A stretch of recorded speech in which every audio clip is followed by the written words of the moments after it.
There is only one more international rugby game for players to press their case for British and Irish Lions selections before Andy Farrell names his team. I mean, he doesn't name his team till the 8th of May, but this is it. Round 5 in the Six Nations. The stakes are massive, not just for trophies and final positions, but for the British and Irish Lions tour. There are some positions and some players who could either be on the plane or left at home based on how they go.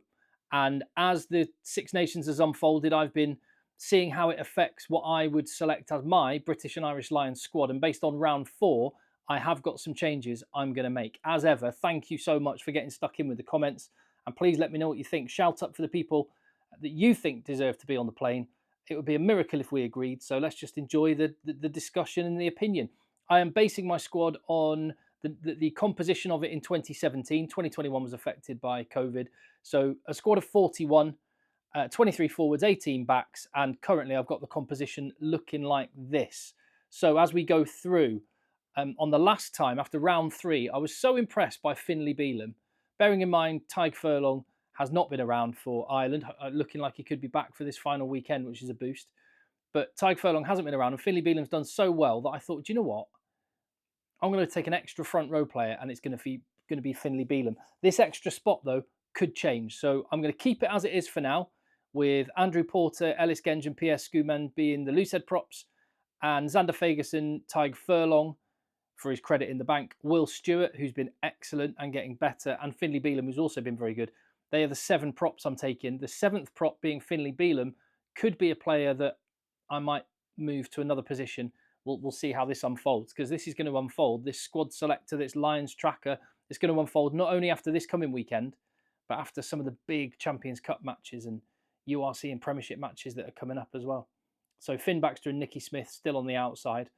Hooker. Now, I would selected Dewi Lake in the squad on the strength of what he has done in the past. I think he's a really, really good player. And he looked very good when he came back from injury and off the bench for Wales this weekend.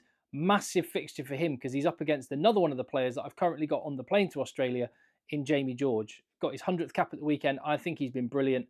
Ronan Kelleher is battling it out to try and, in my squad at least, to try and oust one of these two guys. I've got it staying exactly where it is currently. Possibly Jamie George's performance, meaning I might elevate him up the kind of pecking order one spot. But Dan Sheehan, far and away, the first choice hooker for the British and Irish Lions. And that's the front row done and dusted. Any thoughts, any suggestions, any other players I'm not mentioning that I should be? Let me know. As for second row, I had 5 of them. And Tadhg Beirne, Maro Itoje, I see those as a starting lock combo for the test matches. Joe McCarthy, yellow card for him.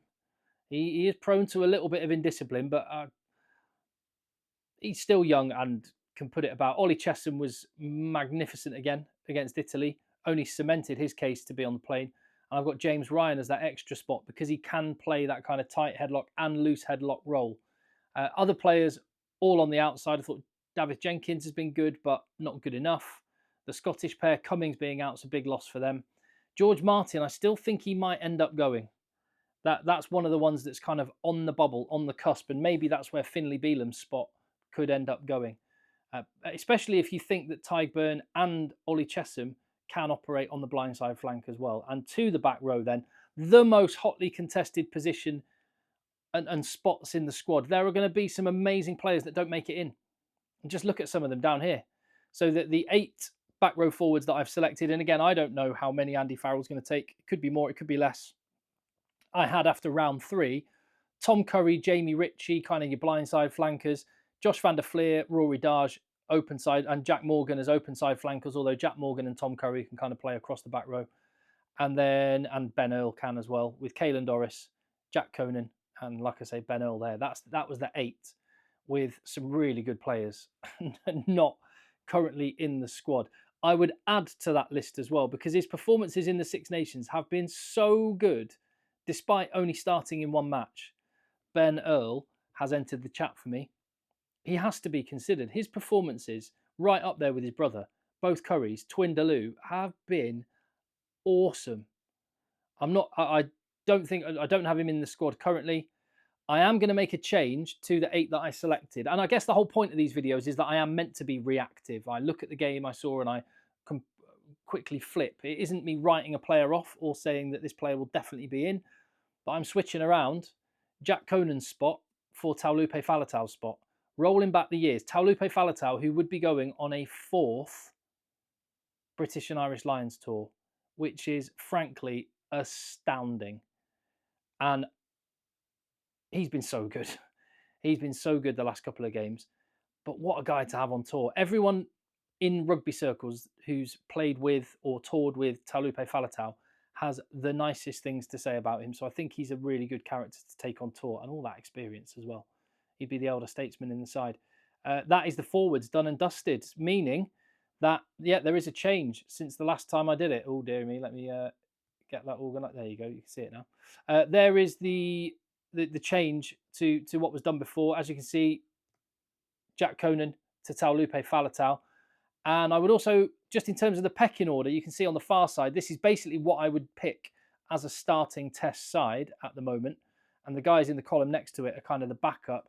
I think Jamie George is the second hooker at the moment.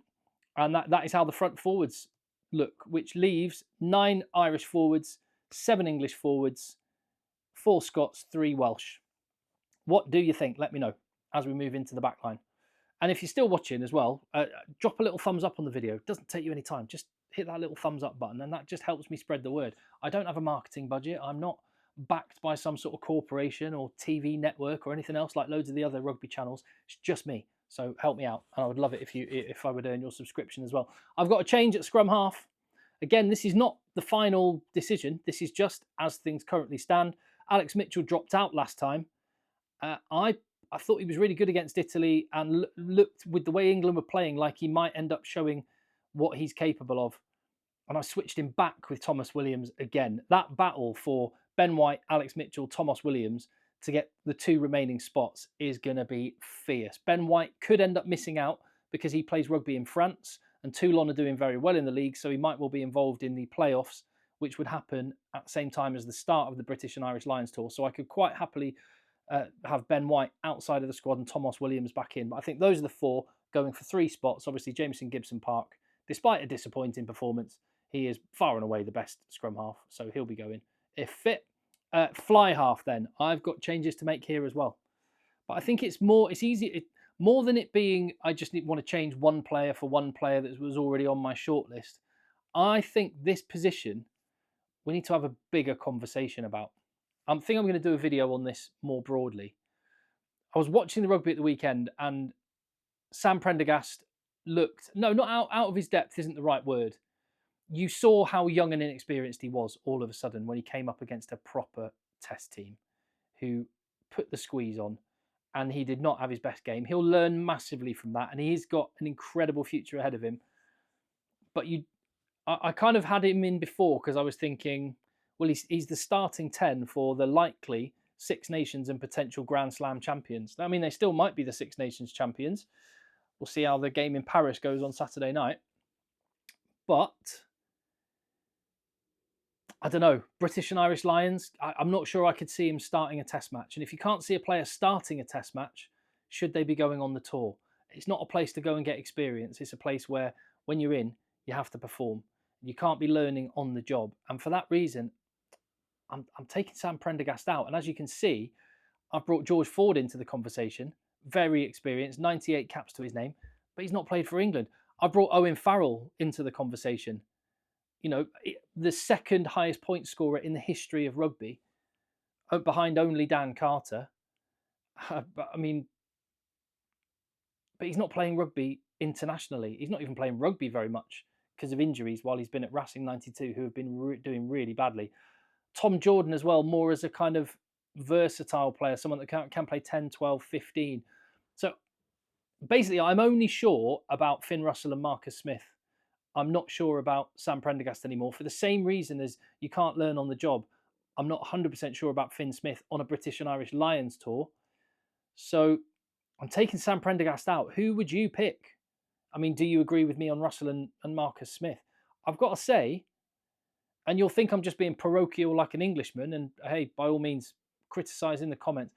I'm going Owen Farrell. when I look at the other players, I think Jack Crowley's probably the hardest done by. He was starting against South Africa, looking really good, won the not Grand Slam, won the Six Nations last year and guided Ireland to that title immediately after Johnny Sexton had left. And I don't know, Jack Crowley could still make it into the squad. But I want someone, bearing in mind what Finn Russell and Marcus Smith can do, I want someone with a bit of steel. And we saw the French back row just run at Sam Prendergast, Mo Afana absolutely whack him. Rob Valentini, Fraser McWright, what's his name, the captain? Oh, I've completely... Harry Wilson. They're just going to run straight at Sam Prendergast. I don't know, I just want a bit of steel in the mix. So I've gone for Owen Farrell. Could be Jack Crowley. Am I just being biased and English on this one, or is there a point there with this? This is by far the most fascinating area to talk about, so please let me know. Centre, Ollie Lawrence, absolute heartbreaker for him. I had him in last time as the 5th centre, along with Bundy Aki, Gary Ringrose, Sione Tuipulotu and Hugh Jones. I had him in, but an Achilles injury means he is going to be out. Robbie Henshaw did not have a good day against France. He looked a little bit slow and cumbersome, but I take him. Could be Tom Jordan if he can continue to improve and prove himself. Robbie Henshaw's got a fight on his hands to get on that plane, but currently I have those 5. It could be that Andy Farrell only takes 4. We will see, but such a shame for Ollie Lawrence.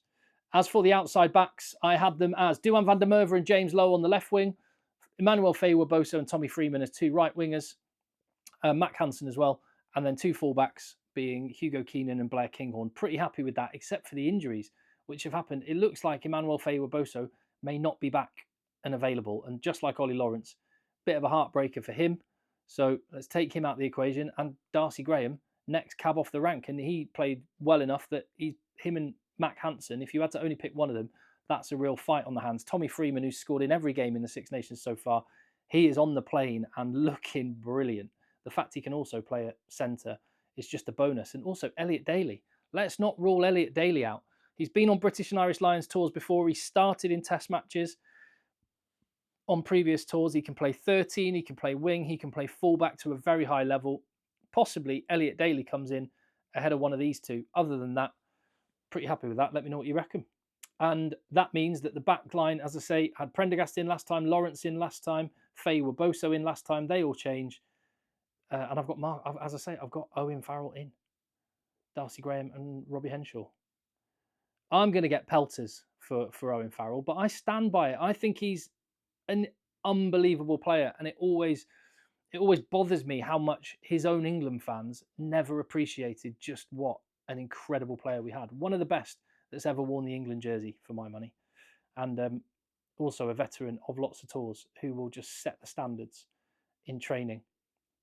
So there you go. That's my squad, which leaves in the back line 7 each for Scotland and Ireland, 4 for England, and no Wales player, with Thomas Williams being the one that's pressing hardest. The overall tallies being 16 for Ireland, 11 each for Scotland and England, and 3 for Wales. It will change again, obviously, after the final round of games. That's the point of these videos. It's a Lions tracker. I'm not making a final decision.